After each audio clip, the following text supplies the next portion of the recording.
મેન્ડલનો એક સંકરણ પ્રયોગ આપણે લાસ્ટ લેક્ચરમાં શીખાતા, થોડુંક એનું ક્વિક રિવિઝન કરી લઈએ. એક સંકરણ પ્રયોગ એટલે કોઈ પણ એક જ લક્ષણ, દાખલા તરીકે આપણે આ વખતે અલગ લક્ષણની પસંદ કરીએ કે વટાણાના બીજનો રંગ, આ એક લક્ષણ પસંદ કરીએ. એની ભિન્ન અભિવ્યક્તિ કે વટાણા છે બે રંગના હોય, કાં પીળા રંગના હોય અથવા તો લીલા રંગના હોય. તો શુદ્ધ પીળા અને શુદ્ધ લીલા અને પિતૃ પેઢી તરીકે લઈએ તો F1 પેઢીમાં એમની વચ્ચે જો પરફલન કરવામાં આવે તો પીળા રંગના વટાણા જોવા મળે.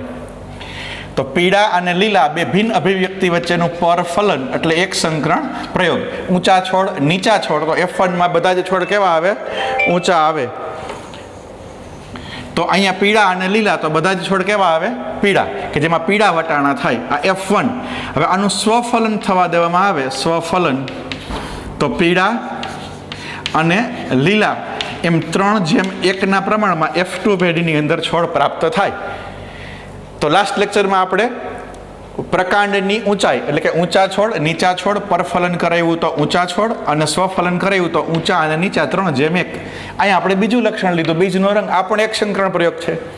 આને આધારે મેન્ડલે શું તારવણી આપી હતી કે કારકો જોડીમાં હોય. કારકો હંમેશા કેવા હોય? જોડીમાં. અહીંયા ઊંચાઈનું કારક છે, અહીંયા નીચાઈનું કારક છે. એમ અહીંયા પીળા રંગ માટેનું કારક, આમાં લીલા રંગ માટેનું કારક.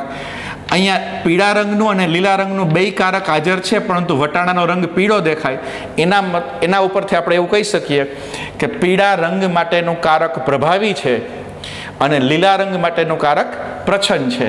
તો આ પ્રભુતાનો નિયમ આપ્યો અને એના ઉપરથી વિશ્લેષણનો નિયમ પણ આપણે આપ્યો હતો કે આ પીળા રંગનું અને લીલા રંગનું કારક જુદું પડે, એટલા માટે F2 પેઢીમાં આપણે લીલા રંગના વટાણા પણ પ્રાપ્ત થાય. એને આપણે વિશ્લેષણનો નિયમ કીધો હતો. તો આપણે મેન્ડલના એક સંકરણ પ્રયોગનું આપણે ક્વિક રિવિઝન કર્યું હતું. આપણે જોયું કે મેન્ડલે કુલ આવા 7 લક્ષણોનો અભ્યાસ કરેલો હતો. મેન્ડલે જે 7 લક્ષણોનો અભ્યાસ કર્યો હતો એમાં ક્યાં ક્યાં હતા? બીજનો રંગ, પછી વટાણાની સિંગનો રંગ, પુષ્પનો રંગ, પછી બીજનો આકાર, પછી સિંગનો આકાર, પુષ્પનું સ્થાન અને છેલ્લે પ્રકાંડની લંબાઈ. આ 7 લક્ષણો છે. એના માટેના કારકો, જેને આપણે હવે જનીન તરીકે ઓળખીએ, એ કારકો છે એ વટાણાના પ્રથમ રંગસૂત્ર ઉપર, 5મા રંગસૂત્ર ઉપર, પ્રથમ રંગસૂત્ર ઉપર, 7મા રંગસૂત્ર ઉપર અને 4થા રંગસૂત્ર ઉપર જોવા મળે છે, એમ આપણે કહી શકીએ. તો બીજના રંગ માટે જવાબદાર, વટાણાના બીજના રંગ માટે જવાબદાર રંગસૂત્ર ક્યાં સ્થિત છે? તો કે પ્રથમ રંગસૂત્ર ઉપર. સિંગના રંગ માટેના જનીન એટલે કે કારકો ક્યાં આવેલા હોય? તો કે 5મા રંગસૂત્ર ઉપર. પુષ્પના રંગ માટે જવાબદાર જનીન અને કારક ક્યાં આવેલું હોય? તો કે પ્રથમ જોડ રંગસૂત્ર ઉપર. એમ વટાણામાં જે રંગસૂત્રની જોડ છે એમાં કયા રંગસૂત્ર ઉપર કયા લક્ષણ માટેનું જનીન આવેલું હોય એની માહિતી જે આપણે NCERTમાં આપેલી નથી, પરંતુ નીટની દ્રષ્ટિએ અગત્યની કહી શકાય. એટલે કુલ પહેલું રંગસૂત્ર, ચોથું રંગસૂત્ર, 5મું રંગસૂત્ર અને 7મું રંગસૂત્ર, એટલે 7 લક્ષણો.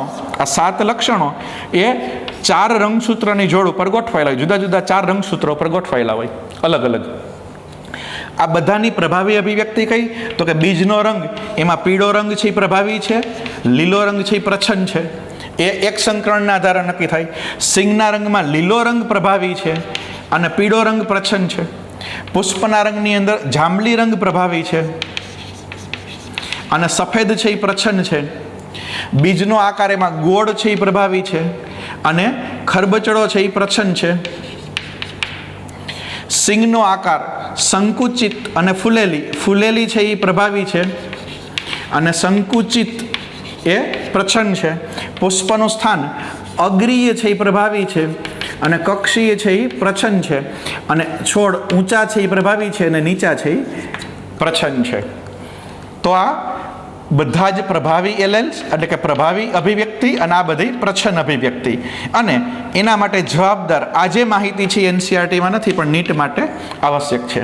અહીંયા એક બીજો ટોપિક પણ વાત છે કે બીજનો રંગ વટાણાના બીજનો રંગ પીળો કે લીલો અને પુષ્પનો રંગ જાંબલી કે સફેદ. વટાણામાં જે વટાણા છે એ પીળા થાય કે લીલા થાય અને વટાણાનું પુષ્પ જાંબલી થાય કે સફેદ થાય, આ બંને અલગ અલગ લક્ષણો છે. પણ આ બંને અલગ લક્ષણો છે એનું નિયંત્રણ કરતું જનીન એક જ છે. આની પ્રથમ રંગસૂત્ર ઉપર આવેલું હોય અને આવા જનીનને પ્લિયોટ્રોપિક જનીન કહેવાય. પ્લિયોટ્રોપિક જનીન એટલે શું? તો કે એવું જનીન જે એક કરતાં વધારે લક્ષણોનું નિયંત્રણ કરે. પ્લિયોટ્રોપિઝમ એટલે શું? તો કે એવું જનીન, એવું કારક જે એક કરતાં વધારે લક્ષણોનું નિયંત્રણ કરે એને પ્લિયોટ્રોપિક જનીન તરીકે ઓળખવામાં આવે છે. તો એવું જનીન કે જે બીજના રંગનું પણ નિયંત્રણ કરે અને જે પુષ્પના રંગનું પણ નિયંત્રણ કરે, તો એવું જે જનીન છે એને આપણે પ્લિયોટ્રોપિક જનીન તરીકે ઓળખશું. અને આ એનું ઉદાહરણ થયું, આપણે એમ કહી શકાય. તો આ મેન્ડલના એક સંક્રમણ પ્રયોગનું ક્વિક રિવિઝન, થોડીક એક્સ્ટ્રા માહિતી. હવે જોઈએ આપણે પ્રભાવીપણાની સંકલ્પના. પ્રભાવીપણાની સંકલ્પના એટલે શું? આપણે જોયું કે 3 પ્રકારના સજીવો હોય. ઉદાહરણ તરીકે હું એ લઉં, કેપિટલ એ, સ્મોલ એ, કેપિટલ એ. આને આપણે કહીએ સમયુગ્મી, અને કેપિટલ છે એ પ્રભાવી દર્શાવે છે. આને પણ કહેશું સમયુગ્મી, પરંતુ બે સ્મોલ છે એટલે પ્રચ્છન્ન દર્શાવે છે.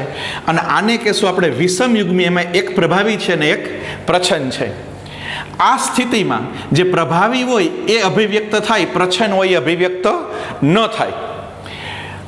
આ સંકલ્પના સમજવા માટે એક ઉદાહરણ આપેલું છે. એ ઉદાહરણ એવું છે કે ધારો કે કોઈ એક ઉત્સેચક છે જે પ્રક્રિયક, શરીરની અંદર જે પ્રક્રિયા થતી હોય એમાં પ્રક્રિયક એમાંથી નિપજમાં રૂપાંતર કરે છે.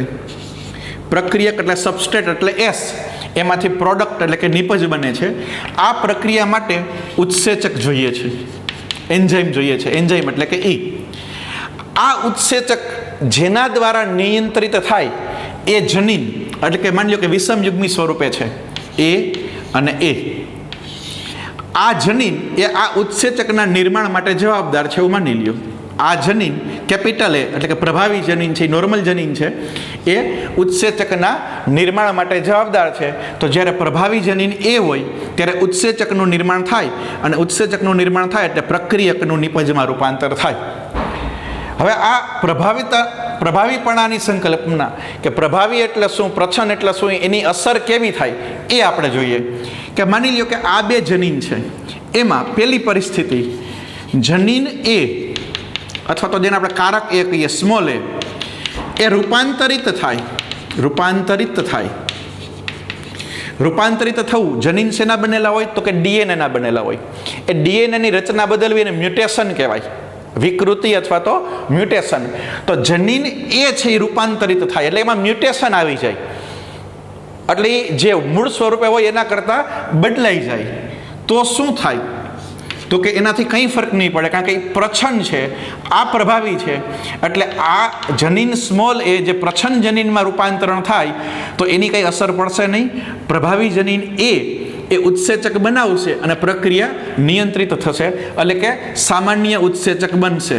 સામાન્ય ઉત્સેચકનું નિર્માણ થાય.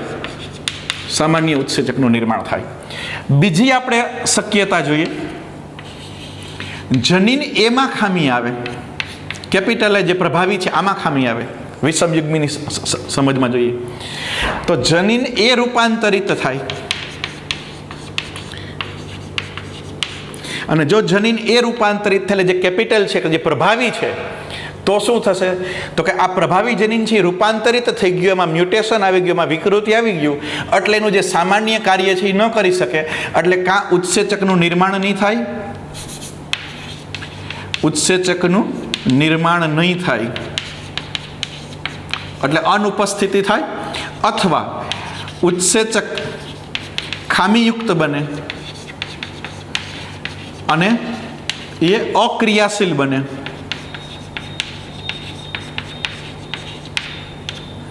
બે સ્થિતિ, જો આમાં ખામી આવે તો કાં ઉત્સેચક બને જ નહીં એટલે ઉત્સેચકની ગેરહાજરી, અથવા ઉત્સેચક બને તો તો એ અક્રિયાશીલ બને, એટલે આ બે પરિસ્થિતિમાં પ્રક્રિયકનું નિપજમાં રૂપાંતર નહીં થાય. મતલબ કે જ્યારે સજીવ વિષમયુગ્મી હોય ત્યારે મ્યુટેશન અથવા તો રૂપાંતરક પ્રભાવીમાં આવે તો જ અસર થાય, પરંતુ પ્રચ્છન્નમાં આવે તો એની કોઈ અસર થતી નથી. એટલે પ્રચ્છન્ન જનીન એમાં આવતી ખામી છે એ અસરકારક હોતી નથી, પરંતુ પ્રભાવી જનીન છે એમાં આવતી ખામી છે એ હંમેશા અસરકારક હોય. તો આ મુદ્દો છે એ પ્રભાવીપણાની સંકલ્પના આપણે સમજાવે છે. બીજો એક મુદ્દો આપણે આમાં એડ કરવાનો છે,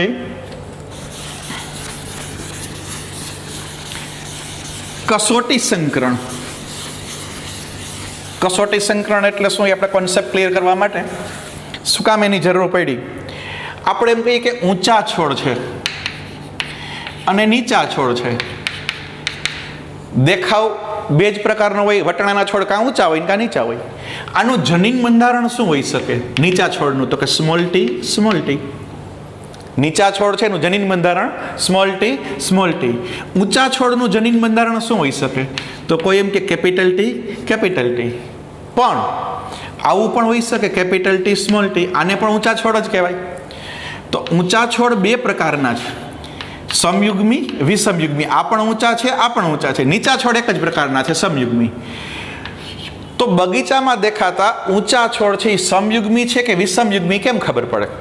કારણ કે જનીન તો દેખાતા નથી, કારક તો દેખાતા નથી, આપણે ખાલી ઊંચાઈ દેખાય કે છોડ ઊંચા છે.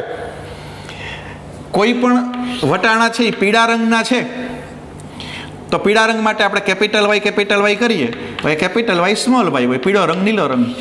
તો વિષમયુગ્મી છે સમયુગ્મી છે. વટાણાનો પીળો રંગ છે એ દેખાય આપણને, દેખાવ સ્વરૂપ. જનીન દેખાતા નથી કારણ કે રંગસૂત્ર એ કંઈ દેખાતા નથી. તો એનું જનીન બંધારણ આવું છે કે આવું છે, સમયુગ્મી છે કે વિષમયુગ્મી છે કેમ ખબર પડે? તો એના માટે છે કસોટી સંકરણ. કસોટી સંકરણની સંભાવના આપણે જોયું કે એક સંકરણ પ્રયોગ કોની વચ્ચે થાય? તો કે કોઈ પણ એક જ લક્ષણની બે ભિન્ન અભિવ્યક્તિ, આની વચ્ચે પરફલન કરાવો. તો આ પિતૃ પેઢી કહેવાય. તો F1 પેઢીનું બંધારણ શું આવે? Capital T small T. આ F1 પેઢી આવી. આનું આની સાથે સંકરણ કરાવો અથવા આનું આની સાથે સંકરણ કરાવો, આ બેયને કહેવાય બેક ક્રોસ તરીકે ઓળખવામાં આવે છે. એમાં આને કહેવાય આઉટ ક્રોસ અને આને કહેવાય ટેસ્ટ ક્રોસ, એટલે કે કસોટી સંકરણ. ટેસ્ટ ક્રોસ અથવા કસોટી સંકરણ. F1 પેઢીમાં જે વિષમયુગ્મી છે એ ચેક કરવું હોય તો એના માટે આઉટ ક્રોસ, જેમાં બે પ્રભાવી છે એની સાથેનું સંકરણ, જે ક્યાંય કામમાં આવતું નથી. આ ક્યાંય કામમાં આવતું નથી, ખાલી ને આઉટ ક્રોસ કહેવાય એ માહિતી. પરંતુ જેના બે જનીન પ્રચ્છન્ન છે એની સાથે આનું સંકરણ કરાવો તો એને ટેસ્ટ ક્રોસ અથવા કસોટી સંકરણ કહેવાય. એને એક પ્રકારનું બેક ક્રોસ પણ કહેવાય. આ બંને વચ્ચે સંકરણ કરાવો તો આમાંથી કયા પ્રકારના જનીઓ બનશે? બેના આપણે પ્યુનેટ સ્ક્વેરની રચના કરીએ. માની લ્યો આપણે એને પ્યુનેટ સ્ક્વેર બનાવીએ. આ પ્યુનેટ સ્ક્વેર આને આપણે અહીંયા દર્શાવીએ તો બે પ્રકારના જન્યુ, કેપિટલ ટી સ્મોલ ટી. અને અહીંયા દર્શાવો સ્મોલ ટી. આ બંને ભેગા થાય કેપિટલ ટી સ્મોલ ટી. આ બંને ભેગા થાય કેપિટલ ટી સ્મોલ ટી. આ બે ભેગા થાય સ્મોલ ટી. આ બે ભેગા થાય સ્મોલ ટી. ક્રોસ ગુણાકાર કરવાનો, આની સાથે આ, આની સાથે આ, આની સાથે આ, આની સાથે આ. તો આ બે કેવા થયા? ઊંચા છોડ. આ બે કેવા થયા? નીચા છોડ. બે ઊંચા અને બે નીચા, એટલે 50% પરિણામ કેવું આવ્યું? ઊંચા છોડનું. અને 50% પરિણામ કેવું આવ્યું? નીચા છોડનું. 50% ઊંચા અને 50% નીચા. આવું પરિણામ આવે તો આપણે જે છોડ લીધો તો, જે ઊંચો છોડ લીધો તો, આ ઊંચા છોડ છે એ કેવા હોય? વિષમયુગ્મી હોય. એની બદલે આપણે સમયુગ્મી લઈએ. અહીંયા એક પ્યુનેટ સ્ક્વેર બીજો બનાવવું. આ પ્યુનેટ સ્ક્વેરની રચના કરી આપણે. સમયુગ્મી ઊંચા એટલે કેપિટલ ટી. એનું કસોટી સંકલન કરાવો સ્મોલ ટી. આ વિષમયુગ્મી લીધા હતા અહીંયા આપણે સમયુગ્મી એટલે આ લીધા. આ પણ ઊંચા છોડ છે, આ પણ ઊંચા છોડ જ હતા. એનું નીચા છોડ સાથે સંકરણ કરાયું તો આ બે ભેગા થયા એટલે કેપિટલ ટી સ્મોલ ટી. છોડ ઊંચા, આ બે ભેગા થયા એટલે કેપિટલ ટી સ્મોલ ટી. આ અને આ જોડાય એટલે કેપિટલ ટી સ્મોલ ટી. અને આ અને આ જોડાય એટલે કેપિટલ ટી સ્મોલ ટી. ચારે ચાર છે વિષમયુગ્મી, એટલે બધા જ 100% છોડ કેવા થાય? ઊંચા પ્રાપ્ત થાય. તો આ સમયુગ્મી હોય. મતલબ કે જ્યારે સમયુગ્મી ઊંચા છોડ હોય આ પ્રકારના એનું તમે સમયુગ્મી નીચા છોડ સાથે સંકરણ કરાવો તો 100% ઊંચા છોડ પ્રાપ્ત થાય. વિષમયુગ્મી ઊંચા છે એનું તમે આની સાથે સંકરણ કરાવ્યું તો 50% ઊંચા અને 50% નીચા છોડ પ્રાપ્ત થયા. એટલે જ્યારે 50% આવે એટલે વિષમયુગ્મી હોય, 100% ઊંચા આવે તો એ સમયુગ્મી હોય. આને કહેવાય કસોટી સંકરણ. તો એક સંકરણ પ્રયોગ, એનું કસોટી સંકરણ પ્રયોગ અને પ્રભુતાની સંકલ્પના, આટલા ટોપિક આજે આપણે અહીંયા પૂર્ણ કર્યા. Thank you.